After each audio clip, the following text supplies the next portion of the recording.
नोटों वाली मशीन इस वक्त मैं आपको कह सकता हूँ ATM है आप।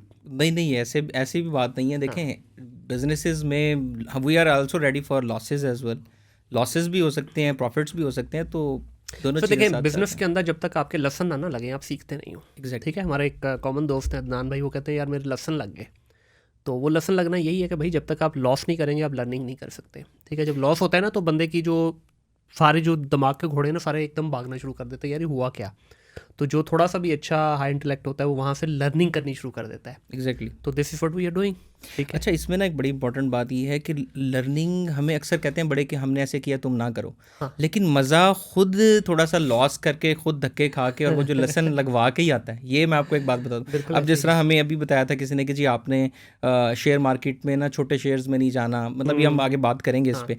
तो हमने वो जब तक पंगा नहीं लिया और उसमें लॉसेस नहीं किए तब तक मज़ा नहीं आया। बिल्कुल ऐसे ही तो है, होता बिल्कुल। है ऐसे ही है। अच्छा, डिस्कशन तो हमारे पास बहुत सारे टॉपिक पे है, लेकिन हम थोड़ा सा आज कोशिश करेंगे कि अपनी इस कम्युनिकेशन को रखें टुवर्ड्स ओनली स्टॉक एक्सचेंज।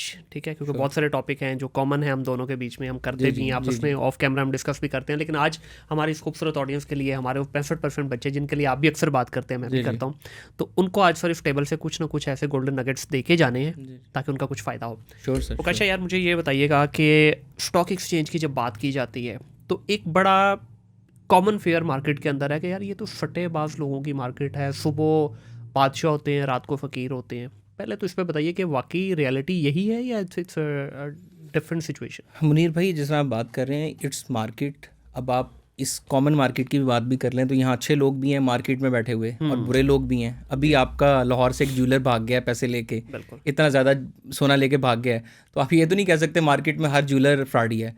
तो अप्रोच गलत है ना। तो सबसे पहली तो अप्रोच ये है जो हमारी भी गलत थी स्टार्ट में। हम ये सोचते थे कि शेयर इसलिए उठाना है कि ये ऊपर जाएगा। मसलन परसों हमने शेयर उठाया है और आपने भी उठाया है, तो आपको पता है वो शेयर अब नीचे चला गया। लेकिन अगर मैंने ये सिर्फ इसलिए उठाया है कि ये लेट्स सपोज मैंने इसको उठाया है 100 रुपये पे और ये कल ही या अगले हफ्ते ही 150 रुपये पे जाना है या 120 पे जाना है, तो मैंने उसको बेचना है और 20,000 रुपये कमाने हैं, तो ये अप्रोच ही गलत है। तो मैं अब इतनी अवेयरनेस आ गई। बेसिकली होता ये था कि इसका जो परसेप्शन ये बनी है ना कि ये बहुत ज़्यादा इसमें सट्टा होता है, तो सट्टा होता भी था क्योंकि ब्रोकर्स इन्वॉल्व थे ना। अब ब्रोकर्स को कमीशन आता है।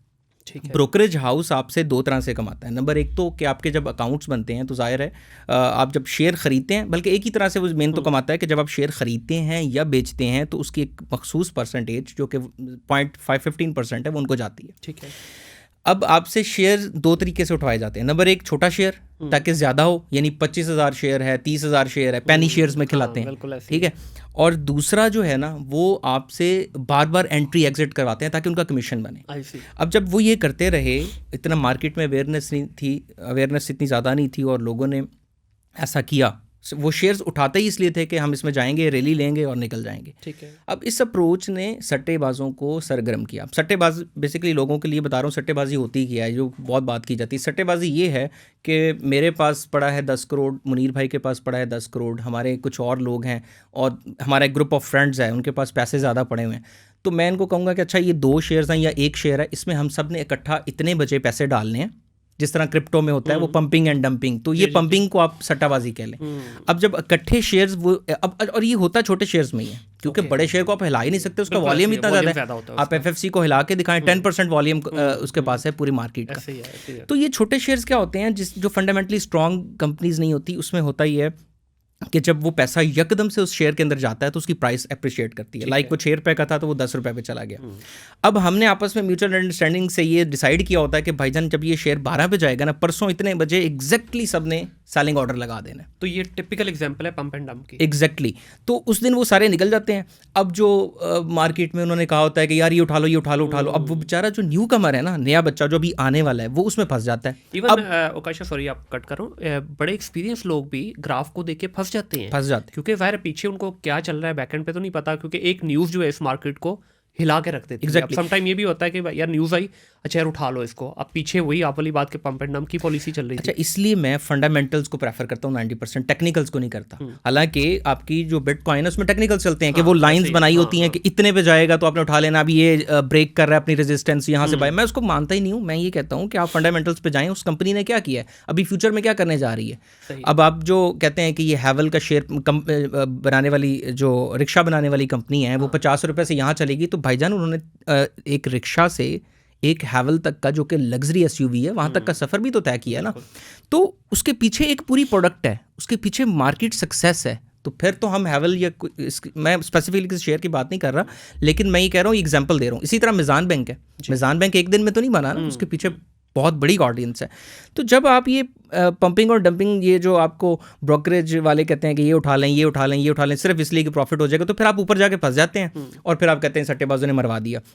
वही लोग जब मार्केट में अपना ये वाला ओपिनियन देते हैं और वो अपना बताते हैं कि जब हम तो मर गए, तो फिर लोग कहते हैं ये तो है ही सट्टेबाजी। इसलिए ज़्यादा परसेप्शन ये बना हुआ है। हाँ, और दूसरा जो है ब्रोकरेज हाउसेस के बारे में भी कहा जाता है कि ये सिर्फ अपने पैसे के लिए काम करते हैं, जी जी, कभी भी ये आपके लिए काम नहीं करते। हाँ, शुरू में अगर कोई बड़ा इनके साथ प्लेयर आता है या कोई बड़ा इन्वेस्टर आता है, तो उसको एक कंफर्ट जोन देने के लिए कुछ अरसे के लिए ये अच्छी इन्वेस्टमेंट करवा के कुछ पैसे निकलवा के भी देते हैं, बट इवेंचुअली उसकी भी वही जर्नी होगी जो एक छोटे इन्वेस्टर की है। पैसे कमाते भी होंगे लोग सट्टाबाजी में, जाहिर है बाकी भी कमा लेते होंगे, जल्दी निकल जाते होंगे, लेकिन बात मकसद ये है कि आपकी अप्रोच ही गलत है। जब तक आप कंपनी के अंदर इन्वेस्ट कर रहे हैं उसके बिजनेस का चंक उठाने के लिए, कि वो अगले साल, मसलन मैं एफएफसी के शेयर उठा रहा हूँ, मेरे जहन में ये है कि एंग्रो यूरिया की मैंने अब स्टडी की है कि यूरिया जो है उसकी इतनी डिमांड बढ़ चुकी होगी, एफएफसी का जो पीई रेशो है ना, जिसको आप कहते हैं प्राइस टू अर्निंग रेशो, वो इतना बढ़ चुका होगा कि उसके शेयर की फेयर वैल्यू ये होगी। अभी रिसेंटली मैंने एक कैलकुलेटर भी बनाया फेयर वैल्यू चेक करने के लिए, कि आप चेक करें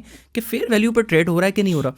अच्छा, अब मैं इन्वेस्टमेंट इसलिए नहीं करूँगा कि इसमें मैं 600 लगाऊंगा 700, इवेंचुअली वो मेरा प्लस पॉइंट है कि 100 रुपये मुझे मिल जाए साल में, बट मैं डिविडेंड भी लूँगा साल का 70 रुपये, और प्लस उस कंपनी की जितनी भी ग्रोथ होगी, मैं उस ग्रोथ की बेस पे जो है वो उसके अंदर इन्वेस्ट करूँगा। साल लग जाए, 2 साल लग जाए, मुझे पैसों की ज़रूरत नहीं है तो नो प्रॉब्लम।